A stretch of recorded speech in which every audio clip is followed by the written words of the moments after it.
బ్రహ్మార్పణం. ₹1 బ్యాంకులో దాచుకుంటేనే నేను కష్టపడి దాచుకున్నాను అనుకుంటాము.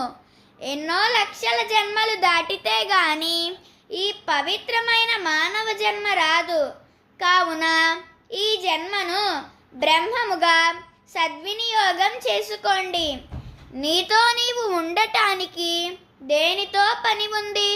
నీ సమీపంలో నీ స్వస్వరూపంగా బ్రహ్మము ఉంది. ఏ అడ్డు లేనిది ఇది ఒక్కటే. అందరిలో అంతటా ఉన్నది ఆ ఒక్కటే. 24 గంటలు నేను పరమాత్మను అన్న భావనతో ఉండవలెను. అలా ఉంటూనే దేహం ఉనికి లేకుండా పాత్ర డ్యూటీ చేయాలి. ఎవరో ఏదో అనుకున్నా నీకు లాభం లేదు, నష్టం లేదు.